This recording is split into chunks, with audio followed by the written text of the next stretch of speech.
कार्यक्रम के पुण्यार्चक हैं श्री राजेंद्र प्रसाद जैन, श्रीमती ममता जैन, श्री प्रशांत जैन, श्रीमती दिव्या जैन, पारस जैन, श्री भरत जैन, श्रीमती सौम्या जैन एवं समस्त परिवार, मुंबई। विद्वत्ता और मूर्खता ये ज्ञान के क्षेत्र में आने वाले दो पर्याय विशेष हैं। ऐसा नहीं है कि ज्ञान की पर्याय को सिर्फ विद्वत्ता के रूप में ही जाना जाता हो।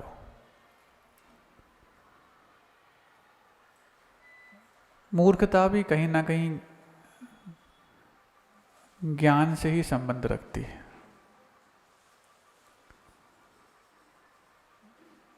महाराज, मूर्खता ज्ञान से संबंध कैसे रखती? संबंध ऐसे रखती जैसे अंधकार प्रकाश के अभाव का नाम तो मानते आप, लेकिन अंधकार का स्वयं अपने आप में एक सद्भाव भी है। विज्ञान तो यही कहता, डार्कनेस क्या है? Absence of light. प्रकाश के अभाव का नाम अंधकार कहता, लेकिन अंधकार का अपना कोई अस्तित्व नहीं होता, तो तुम प्रकाश का अभाव करते भी करते चले जाओ, अंधकार प्राप्त नहीं होता। आप लोग समझ रहे?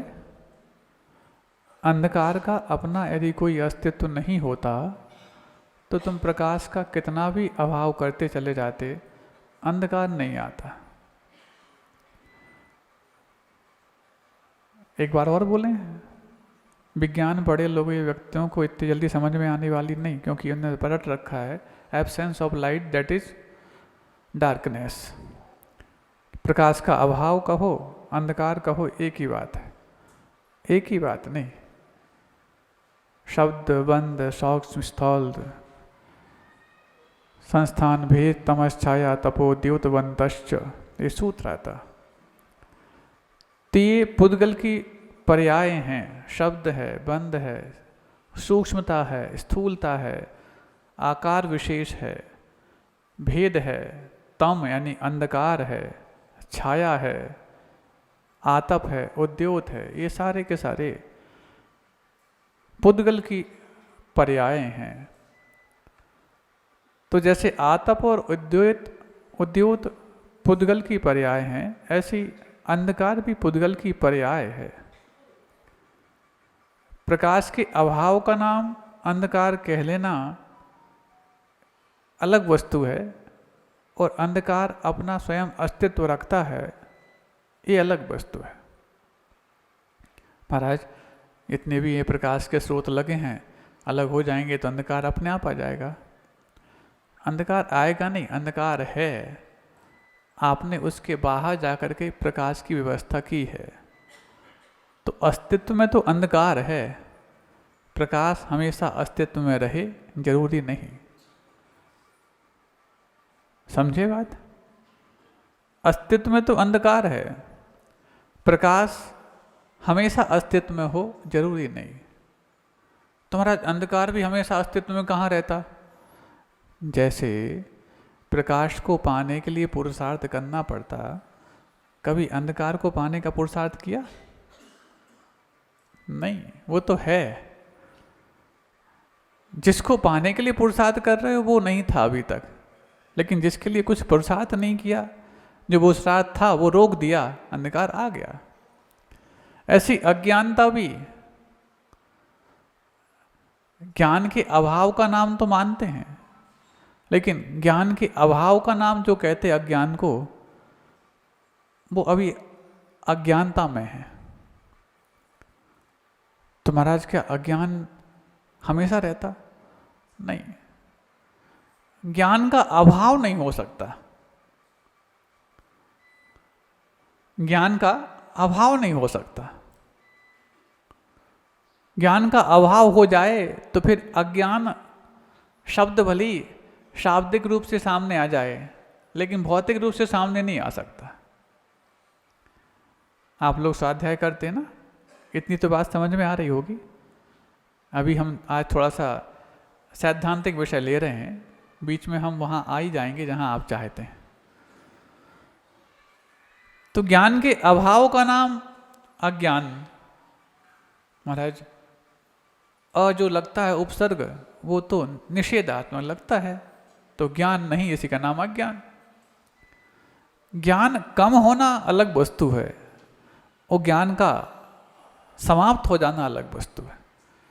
ज्ञान का अभाव या ज्ञान का समापन जहाँ हो जाए उसको कभी अज्ञान ये शब्द प्राप्त होगा ही नहीं।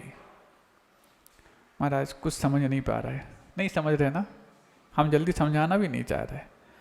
पहले आप शब्दों को सुनो। ज्ञान अभाव को प्राप्त हो जाए तो फिर उस वस्तु को कभी अज्ञान ये संज्ञा प्राप्त हो ही ना। क्यों नहीं हो महाराज, क्यों नहीं हो? जैसे भाग्य नहीं हो तो उसको अभागा बोलते, शांति नहीं हो तो अशांति बोलते, ऐसे ज्ञान नहीं हो तो अज्ञान बोलने में क्या दिक्कत है? ज्ञान नहीं होना यदि ये किसी के पास संभव हो तो उसको कभी अज्ञान ये संज्ञा मिलती नहीं। जैसे ये वस्तु है, ये सब पुद्गल वस्तु, इनके पास ज्ञान है क्या? तो इनको अज्ञानी बोलते क्या? नहीं, क्या अज्ञानी बोले उनको? उनके पास ज्ञान की कभी अस्तित्व रही नहीं। धर्म अधर्म आकाश काल, ये 5 द्रव्य और भी हैं, पुद्गल धर्म अधर्म आकाश और काल। क्या इन 5 द्रव्यों को अज्ञानी कहते? अज्ञानी कहते क्या? निष्क्रिय भले कह दो 4 द्रव्यों को, निष्क्रियाणी च, इन 4 द्रव्यों को निष्क्रिय भले कह दो, लेकिन अज्ञानी कहते क्या? भाई जिनके पास ज्ञान था उनके पास यदि अभाव हो जाए तो अज्ञानी कह सकते। इनके पास ज्ञान है ही नहीं, उनको क्या अज्ञानी कहेंगे? और जीव के पास अभाव हो सकता नहीं, क्योंकि यदि उसका ज्ञान और दर्शन जो मूल उनकी प्रॉपर्टी है वो ही खत्म हो जाए तो जीव ही नहीं रही फिर तो। अब बताओ अज्ञानी कौन रहा? ना जीव अज्ञानी हो सकता, ना बाकी अन्य द्रव्यों को अज्ञानी आप कह सकते। फिर महाराज ये अज्ञानी कहा जाता है, क्यों कहा जाता है? ये अपने अज्ञान से कहा जाता है।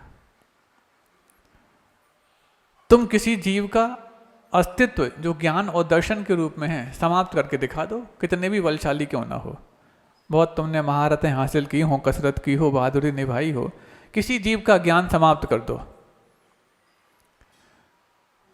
जीव बचा रहे और ज्ञान समाप्त हो जाए, संभव है क्या? ज्ञान और दर्शन के कारण ही जीव का अस्तित्व है और जीव कभी समाप्त हो नहीं सकता। कोई भी जीव तो क्या, कोई भी द्रव्य समाप्त नहीं हो सकता। पर्याय भली बदलती रहे लेकिन उसका सत जो द्रव्य का लक्षण है वो समाप्त नहीं हो सकता। उत्पाद व्यय द्रव्य युक्तम सत, सत द्रव्यस्य लक्षणम। उत्पन्न होना, व्यय होना और दोनों में द्रव्यपना बना रहना, यही तो सत है। और सत ही तो जीव द्रव्य का लक्षण है। प्रत्येक द्रव्य का लक्षण सत है, तो सत तो समाप्त हो गई नहीं, अस्तित्व तो समाप्त हो गई नहीं। अब उसका अस्तित्व ज्ञान उपयोग और दर्शनोपयोग के रूप में है तो समाप्त हो कैसे सकता? तो फिर हम एक दूसरे को जो अज्ञानी कहते रहते, क्या उसके जीवत्व को नकारते रहते? बताओ, जो भी झगड़े की जड़ है, जो भी फसाद की जड़ है, वो क्या है? वो कुछ जानता नहीं, समझते ही नहीं हमारे लिए कुछ भी, यही है ना। दूसरे को अज्ञानी साबित करना जब दोनों व्यक्ति आपस में चाहते हैं, वहीं पर झगड़े का स्थापन होता है। किसी भी रूप में अज्ञानी हो, कुछ नहीं जानता, ना पैसा कमाना जानता, ना पढ़ाई करना जानता, ना गृहस्थी चलाना जानता, कुछ नहीं जानता। मतलब तुमने सामने वाले को अज्ञानी माना तब जाकर के उसको नीचे दिखाने का प्रयास किया। जो अज्ञानी है वो तो नीचे वैसी है, उसको नीचे दिखाने का प्रयास क्यों किया जा रहा, वो भी ज्ञानी होकर के। सुन रहे हैं आप लोग? आप छोटी छोटी बातों की चर्चा ज्यादा कर लें, बड़ी बड़ी तो खूब कर ली आपने। प्रौढ़ता का मतलब ये नहीं है कि आप बड़ी बड़ी बातें करने लग गए हैं। प्रौढ़ता का मतलब ये है कि आप छोटी छोटी बातों को समझने लग गए। और जो छोटी बातों को समझे बगैर अपने आप को मैच्योर्ड या प्रौढ़ मानता है, वो अभी बहुत इमैच्योर्ड है। दूसरे को अल्पज्ञ साबित करना, दूसरे को अज्ञानी साबित करना जब तक चलता रहता तभी तक लड़ाई झगड़े का अस्तित्व बना रहता, किसी भी रूप में। सिर्फ ज्ञान के रूप में ही नहीं, हर क्षेत्र में उसको अनजान मानना। यो यत्र अनभिज्ञ स तत्र बालक। जो जहां पर अनभिज्ञ है, जो जहां पर अल्पज्ञ है, वहीं पर वो नादान है, बालक है। और हर व्यक्ति हर क्षेत्र में ज्ञानी हो नहीं सकता, और कोई भी व्यक्ति किसी भी क्षेत्र में पूर्णता नादान हो नहीं सकता। हो जाए तो फिर उसका जीवत्व भी समाप्त हो जाए। तो फिर हम क्या किसी के दूसरे के जीवत्व को समाप्त करने के लिए इतना रायगा कर रहे हैं? हमने कहा था ना, वो होगा ऐसा। मतलब तुमने यदि कहा था कि ऐसा होगा तो तुम तो सर्वज्ञ हो गए, क्योंकि तुम्हारे कहने से हो रहा ना। ये सर्वज्ञ कहते जो संसार में हो रहा मेरे कहने से और मेरे जानने से नहीं हो रहा, तो तुम अल्पज्ञ होकर के ये कैसे कहते कि तुम, मैंने कहा था ना, हो गया ना, बहुत अच्छा। बस यहीं से शुरुआत हो जाती है खुद को सही साबित करना और दूसरों को मूर्ख साबित करने की। तो महाराज जी, विद्वान और मूर्ख ये शब्द डिक्शनरी में होते तो हैं, बिल्कुल होते हैं। होना अलग वस्तु। शब्द तो जिस भी भाव को आप प्रकट करना चाहते हैं उनके संकेत के रूप में रहते हैं, लेकिन वो भाव अभावात्मक है, सद्भावात्मक है, इसको पहचानना भी तो आवश्यक है। महाराज कहना क्या चाह रहा है सीधी सीधी बता दो, नहीं हो तो कोई उदाहरण दे दो। तुम लोग लॉलीपॉप खाने की आदी हो, शुगर कोटेड खाते खाते इतना तुम्हारा बुखार बिगड़ गया है कि बच्चे शुगर शुगर खा जाते हैं और जिसके लिए कोट किया था उसको फेंक देते हैं। कितने उदाहरण सुन चुके अभी तक, उदाहरण तो याद होंगे महाराज, उसके पीछे क्या कहा था वो तो आप ही जानो। किसी का वजूद मिटाने का साहस किसी भी बलशाली में, अनंत शक्ति संपन्न सिद्ध परमेष्टि हैं, वो सारे सिद्ध परमेष्टि इकट्ठे होकर किसी एक जीव का अस्तित्व समाप्त कर सकें, चैलेंज है। तो जब वो नहीं कर सकते तो तुम्हें तो अभी अनंत शक्ति तुम्हारी प्रकट ही नहीं हुई, तुम क्यों उसको समाप्त करने के लिए चैलेंज करते हो? देख लेंगे, हम भी कम नहीं है। हो अभी तो देख ले, वो भी कम नहीं अभी देख ले।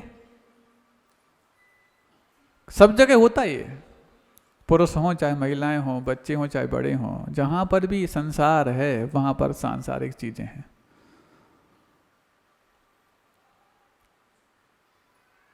हम इतनी सेवा करते, सब कुछ करते, हमने कभी नहीं चाहा मान, लेकिन अपमान भी तो सहन नहीं होता ना। अभी हम भगवान तो नहीं बन गए। सेवा के मार्ग में जब ये भाव आ जाता है, सेवा वहीं से विकार को प्राप्त हो जाती है। हम नहीं चाहते कोई हमारी सेवा का कोई हमें पुरस्कार करे, लेकिन तिरस्कार तो नहीं करना चाहिए ना। इतना हम समय देते, इतना सब कुछ करते, मेहनत करते, सब कुछ करते, हो, थोड़ी सी मेहनत ये और कर लेते कि हम तिरस्कार को झेलने लायक और बन जाते। क्या ये मेहनत नहीं मानी जाती? तिरस्कार को झेलने लायक यदि तुम्हारे भीतर कुवत नहीं आई है, इसका मतलब है पुरस्कार की इच्छा अभी अंदर बची हुई है, मुख से नहीं आ रही लेकिन भीतर तो है। सुन रहे हो? तिरस्कार को झेलने लायक तुम्हारे भीतर यदि कुवत नहीं है तो समझना पुरस्कार की चाह अभी बची है। महाराज अब चाह से तो हम रहित हो नहीं सकते, लेकिन हम पुरस्कार चाहते तो नहीं, हमने कभी बोला क्या? हाँ, तुमने बोला तो नहीं है, लेकिन ये बोल नहीं बता रहा है कि अंदर है। हमने कभी चाहा कि सम्मान करो हमारा, ये कह कर के तू सम्मान चाहता है। हमने कब चाहा कि हमारा सम्मान करो? गृहस्थी में भी दिन भर पके रहते हैं, पका पका देते हैं और खुद पक जाते हैं, तो भी ये किसी का घर मन में नहीं चलता घर में कि थोड़ा सा तो कम से कम प्रेम से बात कर लें।